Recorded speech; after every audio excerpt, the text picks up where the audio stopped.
Pak, jadi kami siswa dari SMA kami tugas belajar mempelajari terkait dengan virus perkenalkan saya Wanda.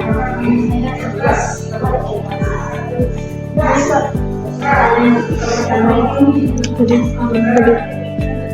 menjelaskan apa yang disebut SARS dan bagaimana virus ini yang penyebar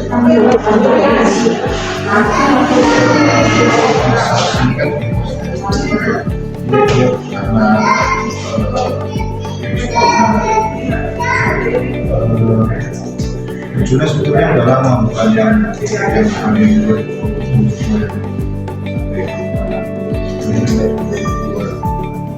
pertama-tama saya dari tengah awal.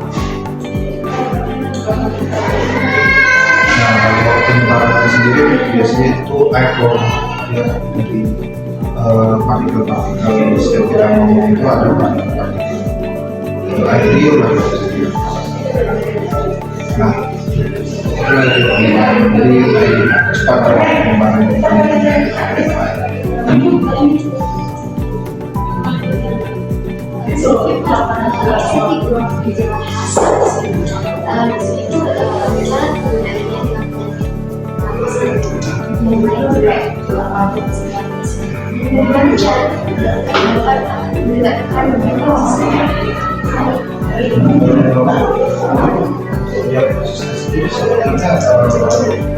Sama infeksi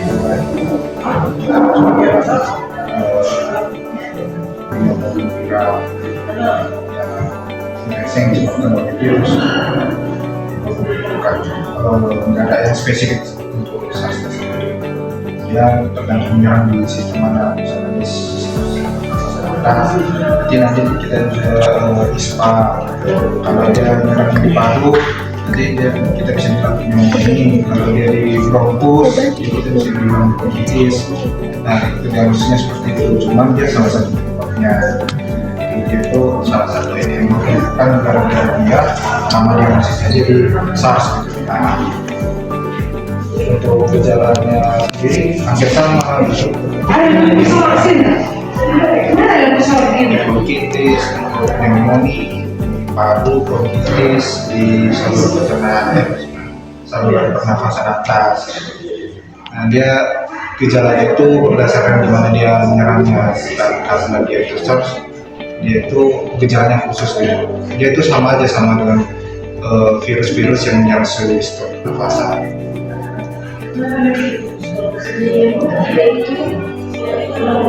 Cara apa virus SARS paling mudah menyebar di masyarakat dan apa yang paling penularan? Tadi karena dia karena setiap kita ngomong itu sendiri itu udah ngeluarin partikel-partikel. Nah, sekarang partikel air udahnya itu ada virusnya nggak gitu. Kan yang ada pas kita kemarin tuh udah ada edukasi kan itu itu berapa jaraknya, baru dia bersih, kita ngomong itu kan ada jaraknya. Bahkan pas COVID kemarin tuh udah dijelasin juga sampai pakai masker itu bisa tahan sampai berapa jaraknya. Soalnya Pak, seberapa besar kali investasi yang dilakukan dalam mencegah penyebaran SARS? Serta apa yang sebaiknya dilakukan menunjukkan gejala SARS? Bersih sendiri kita bisa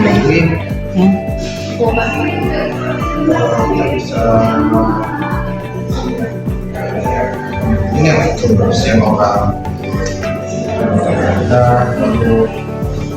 Kalau kebersihan sendiri tidak ada yang spesifik sih sebenarnya, lebih ke imun masing-masing itu nih. Sama kalau yang udah terkena tadi kan kalau udah terkena pakai masker, baru jaga jarak sama teman-teman, ngobrol, bersih, kan ada etika bersih. Kita bersihnya itu diingat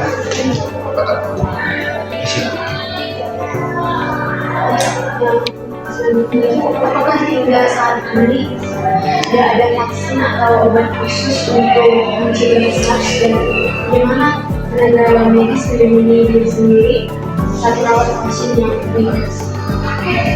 Jadi sebenarnya nggak terlalu untuk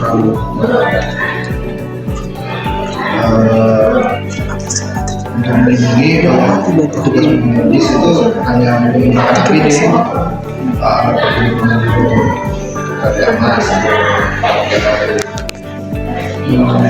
nurse care, ada masker 2 lapis misalnya. Kalau misalnya udah sampai pakai COVID kan biasanya pakai hazmat. Berapa tadi penyakit lagi? Perlindungan satunya lagi apa?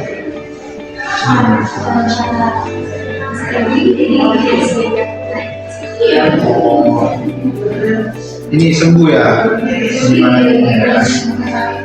Untuk kesembuhannya itu dia namanya self-limited disease. Dia bisa sembuh sendiri. Jadi cara merawatnya itu tenaga medis untuk pasien biasanya cuma untuk secara simptomatik atau merawat gejalanya aja. Untuk membantu pilek itu aja kita kasih obat sama itulah Enggak enak Pak baterainya nanti kalau aku mati dah. Karena kalau udah mati langsung tambah cranky. Enggak tersimpan video. Selanjutnya Pak, bagaimana Bapak terhadap sistem kesehatan di Indonesia atau di untuk saya sendiri yang paling ini yang paling kita kenal ya 2020 ya, itu kan SARS juga gitu. Tapi dia itu yang ada yang coronavirus itu. Kalau yang pertama yang masih disebut saja.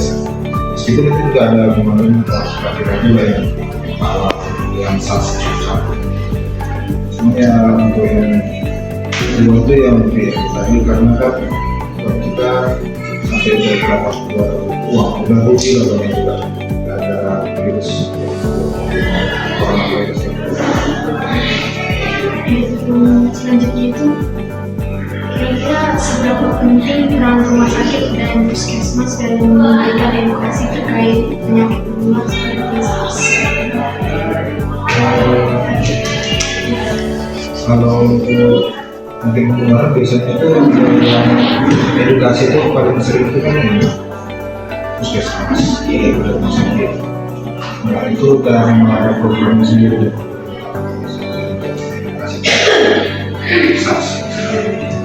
Lagi kemarin memang itu lah sampai ke semuanya puskesmas, rumah sakit, tenaga medis yang melalui sosial media juga edukasi tentang SARS.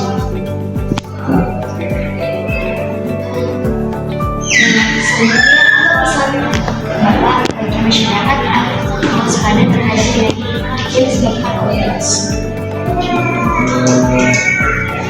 Kalau misalnya kalau dia udah terkena nih, kalau udah terkena dia pasien sebaiknya sadar diri lah kalau dia itu udah sakit, jangan kemana-mana, baru selalu ikut anjuran kayak pakai masker, jaga jarak, bersih, baru cuci tangan, yang 7 langkah kemarin sih. Kalau yang sehat jaga kekebalan tubuh yang bertumbuh. Itu aja sih presiden sama semua. Kami sudah selesai semua Pak. Terima kasih atas